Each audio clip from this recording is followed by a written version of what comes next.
Assalamualaikum warahmatullahi wabarakatuh. Halo Sobat Bahasa.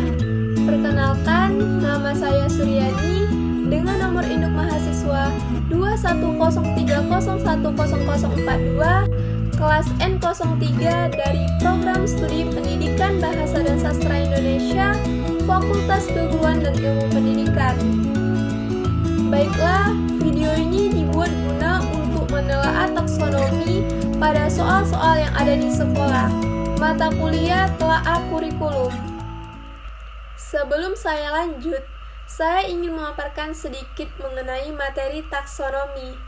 Nah, secara bahasa, taksonomi diambil dari bahasa Yunani, yaitu tasein dan nomos. Tasein yang berarti untuk mengelompokkan dan nomos yang berarti aturan. Taksonomi dapat pula diartikan secara istilah, yaitu sebagai pengelompokan suatu hal berdasarkan hierarki atau disebut juga dengan tingkatan tertentu, di mana taksonomi yang lebih tinggi bersifat lebih umum atau masih luas, dan taksonomi yang lebih rendah bersifat lebih spesifik atau lebih terperinci. Adapun secara etimologi, taksonomi memiliki makna perincian, klasifikasi, atau sistem kategori, di mana kategori-kategori disusun atas dasar pertentangan. Sedangkan secara terminologi, taksonomi merupakan suatu tipe sistem klasifikasi yang khusus yang berdasarkan data penelitian ilmiah mengenai hal-hal yang digolongkan dalam sistematika itu. Jadi, dalam pendidikan itu, taksonomi dibuat guna untuk mengklasifikasikan tujuan pendidikan. Nah, dalam hal ini, tujuan pendidikan itu dibagi menjadi beberapa domain, yaitu kognitif, afektif, dan psikomotor. Dari setiap ranah tersebut dibagi kembali menjadi beberapa kategori dan subkategori yang berurutan secara hierarkis atau sering juga disebut dengan bertingkat, mulai dari tingkah laku yang sederhana sampai dengan tingkah laku yang paling kompleks.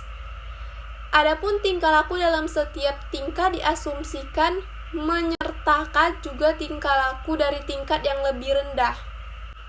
Taksonomi ini pertama kali disusun oleh Benjamin S. Bloom dan kawan-kawannya pada tahun 1956, sehingga sering pula disebut sebagai taksonomi Bloom.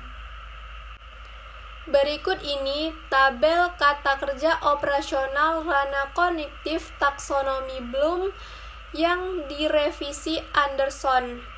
Jadi, kata kerja operasional ini digunakan untuk mengukur tingkatan soal, mulai dari C1 sampai dengan C6. Misalnya kita lihat pada C1 itu ada menyebutkan, menjelaskan, menggambarkan, membilang, dan seterusnya. Nah, kita lihat lagi pada C2, memahami. Memahami itu ada juga menjelaskan. Artinya, menjelaskan itu bisa C1, bisa juga dengan C2. Nah, artinya kalau kita menggunakan kata kerja operasional ini bukan menjadi patokan bahwa soal tersebut masuk ke C1 atau C2, bahkan C3.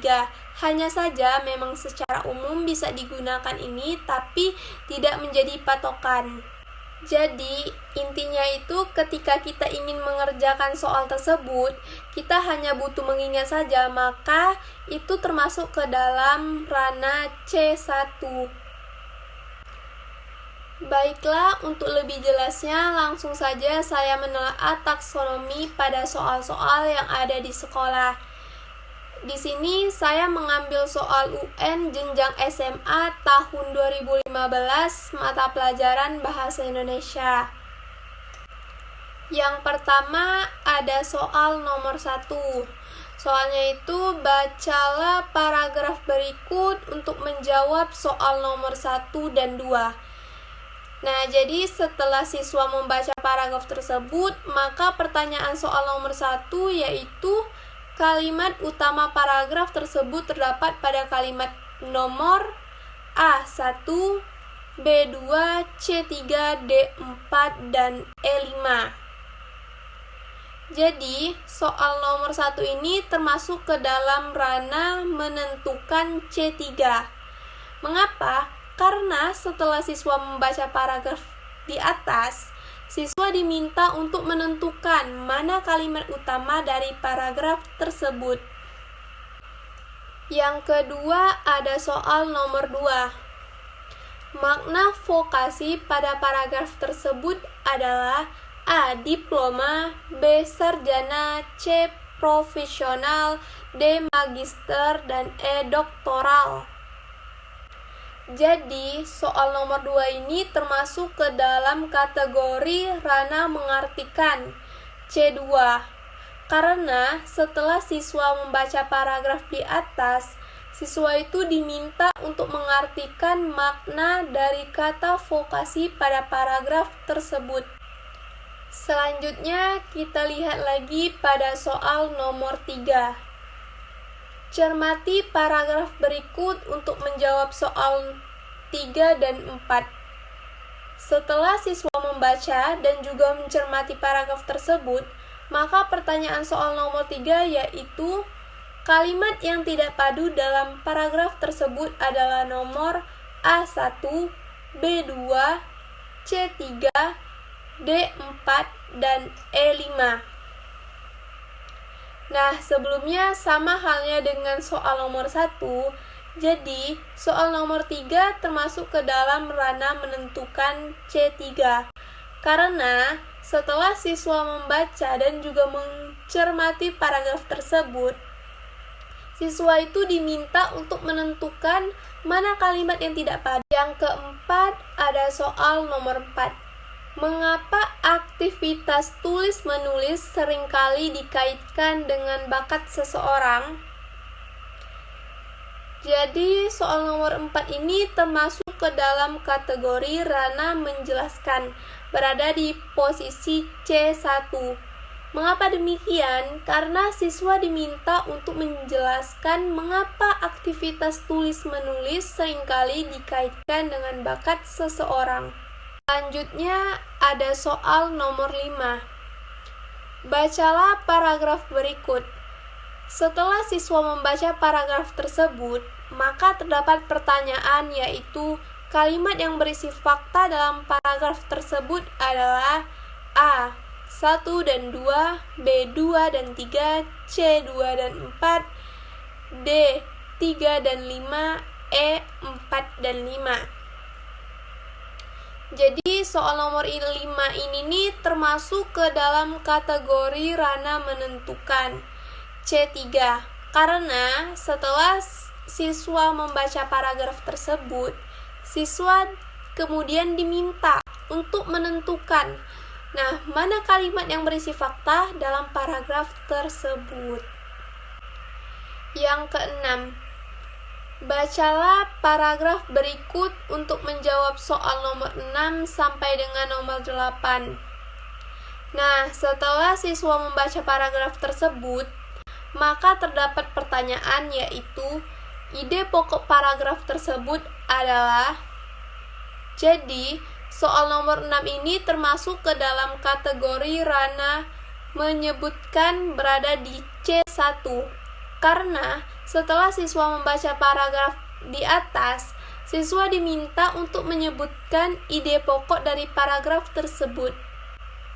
Soal ke-7. Tujuan penulis dalam paragraf tersebut adalah.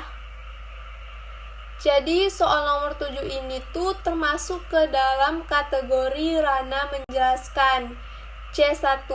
Karena setelah siswa membaca paragraf di atas, siswa diminta untuk menjelaskan tujuan penulis dalam paragraf di atas. Soal nomor 8. Kalimat yang menggunakan kata tidak baku adalah A1, B2, C3, D4, dan E5. Jadi, soal nomor 8 ini termasuk ke dalam kategori ranah menentukan C3. Karena setelah siswa membaca paragraf di atas, kemudian siswa diminta untuk menentukan mana kalimat yang menggunakan kata tidak baku. Selanjutnya ada soal nomor 9. Bacalah kutipan biografi berikut untuk menjawab soal nomor 9 dan soal nomor 10. Setelah siswa membaca kutipan biografi tersebut, maka terdapat pertanyaan, yaitu hal yang dapat diteladani dari Taufik Ismail adalah soal nomor 9 ini termasuk ke dalam kategori Rana menyebutkan C1. Karena setelah siswa membaca kutipan biografi tersebut, siswa itu diminta untuk menyebutkan hal yang dapat diteladani dari Taufik Ismail. Dan terakhir ada soal nomor 10. Mengapa Taufik pulang ke Indonesia sebelum selesai studi bahasanya?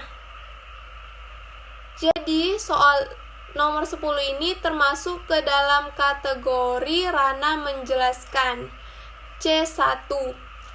Karena setelah siswa membaca kutipan biografi tersebut, siswa diminta untuk menjelaskan alasan mengapa Taufik pulang ke Indonesia sebelum selesai studi bahasanya. Sekian dari hasil presentasi saya mengenai menelaah taksonomi pada soal-soal yang ada di sekolah. Mohon maaf apabila terdapat kesalahan dalam penyampaian. Semoga video ini dapat bermanfaat. Saya tutup presentasi dengan salam. Wassalamualaikum warahmatullahi wabarakatuh.